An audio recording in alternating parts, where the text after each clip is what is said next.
Yes, Mr. Speaker, as I circulated the letter, and I still feel the same. I would want to vote no on this measure.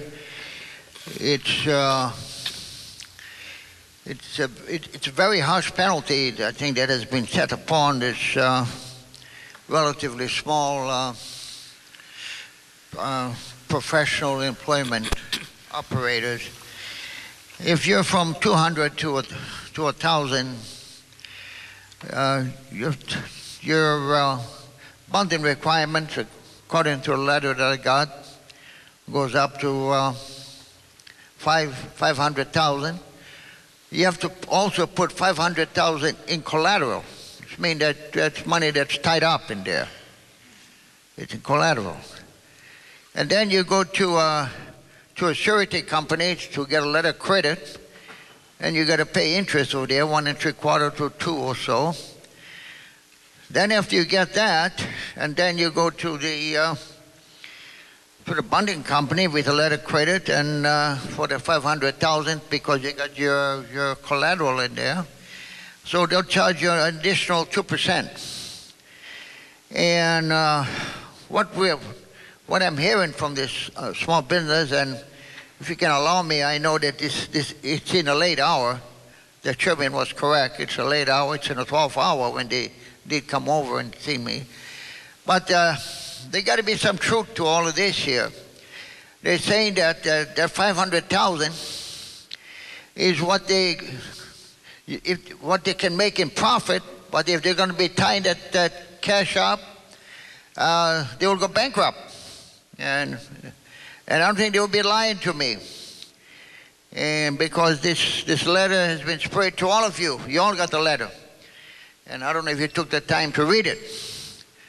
But what it means, in effect, is that a number of small businesses will be going out. And I think we have enough of a reputation of being anti-business. We don't want to be anymore. And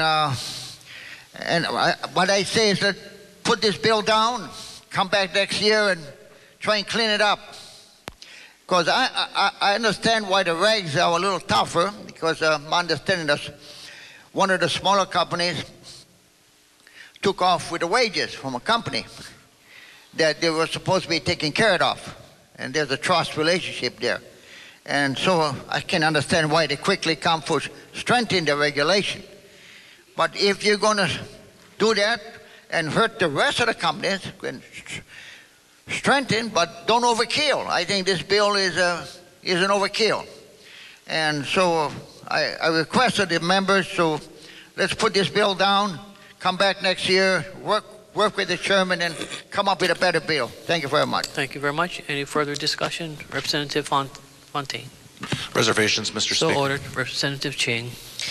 In opposition, asking that the words of the Speaker Emeritus be entered as my own, and additional written comments. And just want to say, PEOs, they provide temporary, short-term, regular staff for the firms that experience spikes in their workload, have seasonal increases, such as the retailers that work the holidays, or who are too small to handle extensive paperwork associated with having employees on the payroll. They need our help. Thanks. Thank you very much. Any further discussion? Representative Manahan. Mr. Speaker, just rising with reservation and ask for written comments, please. So ordered. Thanks. Representative Thielen, your second time. Thank you. Mr. Speaker, you know that something must be seriously wrong with this bill because Speaker Emeritus and I are agreeing on something.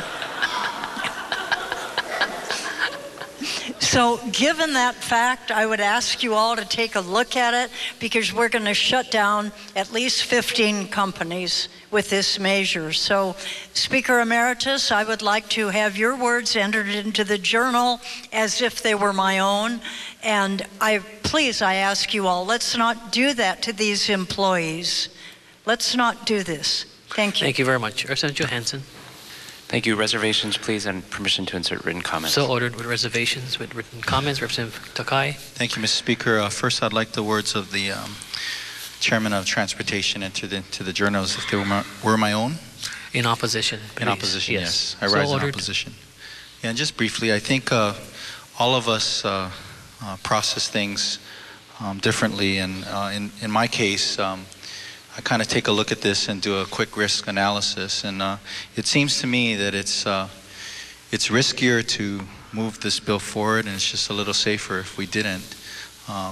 The risk of losing 15 or so small businesses versus the risk of waiting one additional year to fix a problem, to me is an issue that's quite easy to juggle. And in this case, I err on the side of caution, and I vote this bill down. Thank you. Thank you very much. Any further discussion? If not, let's proceed on. Representative Awana, please. Thank you, Mr. Speaker. I rise with reservations, Yes. and I also request that the words of the representative or chair of transportation be entered into the journal as if they were my own. So ordered.